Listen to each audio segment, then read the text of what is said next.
Back in January, the Spending and Government Efficiency Commission, that is better known as the SAGE Commission, faced an enormous task, the first major overhaul of state government in 80 years. But then the commission got off to sort of a slow start. Many of its members were not appointed until April, and their first meeting was just a week later.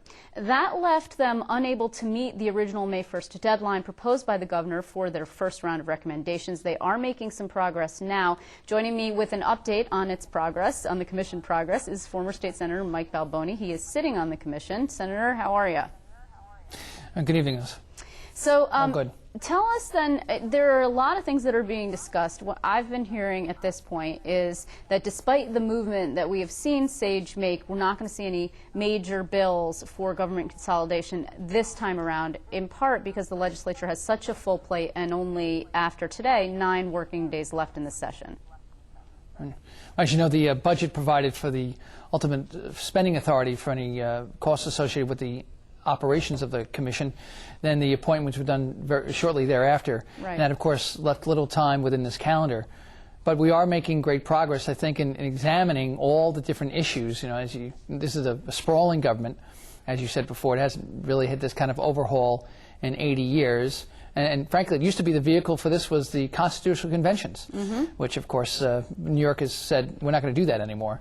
And given the talent of the folks on the commission, their wide breadth of experience and their insight, I think it's also taking time to try to get all those insights packaged in the right way that we can provide useful recommendations for the governor and the legislature.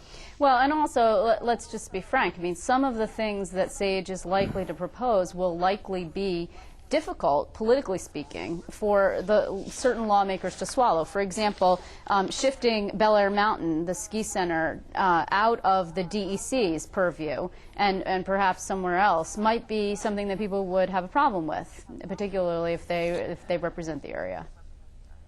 I think with any of these proposals, what's important is to recognize the history behind them, and that's really what the Commission is looking at. How have these things fared in the last couple of years? What has been the impetus for their continuation in some regards? And what makes sense in terms of their operation going into the future? Liz, as you know, sometimes state government and any government gets into this inertia where you just continue on and you don't necessarily take a look at what might be a better mousetrap, and everyone's on to proposing new things.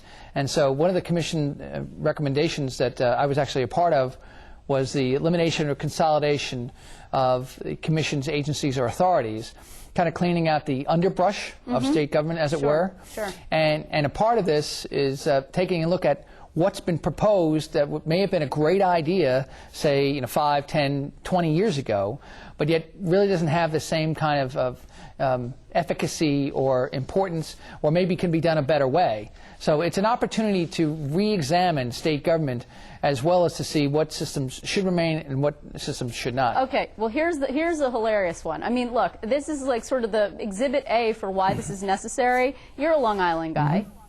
A special commission on clams and quahogs? Really? We really actually have that? Yes. I really think that this was obviously as a result of a focus on a particular issue, and a lot of what state government is supposed to do is empower the interests of the citizens. And obviously there was a group on Long Island. I mean, if this was a piece of legislation, I probably wound up voting for it. You probably would have. It probably would have. But the specific nature of this, it really is. Now, why isn't this a part of the Department of Environmental Conservation's overall marine management plan? Is this those are really the types of things, the low-hanging fruit, if you will, that really need to be taken out because, frankly, no, they don't cost the state a lot of money in terms of dollars, but they do require attention if they're to be done properly, and therefore it's about time management, resource management, as well as the actual expenditure of dollars. Yeah, I mean, some of what's also being discussed here, in the past, things have been broken apart, put back together, moved around. I mean, for example, now there's discussion of the Canal Corporation perhaps being relocated somewhere else, right? And it could be moved from the Thruway Authority to, I don't know, somewhere like where, for example? Well, every time you do a commission like this, you get the opportunity to ask that question. Is there a better place for this particular agency, this particular function? Are there synergies that you could use within state government. For example, there's a workforce management issue. Are we using the workforce in the state, particularly given, say, some of the seasonal nature of some of the workforce?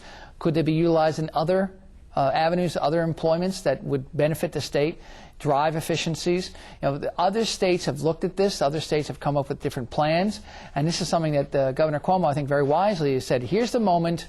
Let's take a look at it and see what makes sense. Exactly how much do you think you'll be able to do in the end? Again, it's probably not going to happen this session because we don't have that much time, but how far down can you actually pare the government?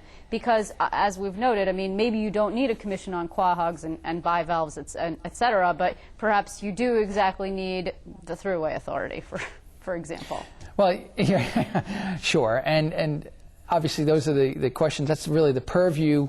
Certainly if there was legislation that created the particular entity, the legislature is going to have to come back and say, yay or nay on this, and that's obviously a discussion that's going to take some time, and the particular interests involved are going to have to be identified and dealt with. But there is, again, a great opportunity to sit there and say, all right, it's a new decade, it's a new governor, it's a new government. Everyone is asking for efficiencies. One of the things that they've done in Texas, for example, was they did a sunset commission. So every agency and authority actually has a sunset, and so every 5 or 10 years they're required to come back and see whether or not that agency or authority should still continue operating. And I think that would be a very useful exercise for the state as a whole to do going forward. We don't have to design it just like the Texas Commission did, but perhaps we could take a look at some of the elements that they utilized. Before I let you go, I just wanted to ask you, you've been out of the legislature for a while now, and we're coming down to that sort of big ugly moment where everything comes together and falls apart and comes together and falls apart again. And so now that you're standing on the outside, I'd like to ask you a question about a controversial issue, and that's gay marriage. I mean, this is something that your Republican colleagues, your former Republican colleagues, have really been struggling with. Do you think that this could ever pass the Senate, and if so, could it happen this year?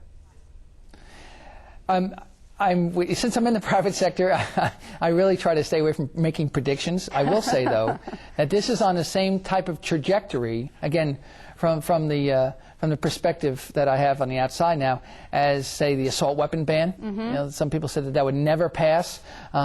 Gay rights, that would never pass. There were a whole bunch of issues that they said never, and of course never became yes. And in a certain set of circumstances, I think this is a certainly wait-and-see issue, and the governor is very strongly behind it.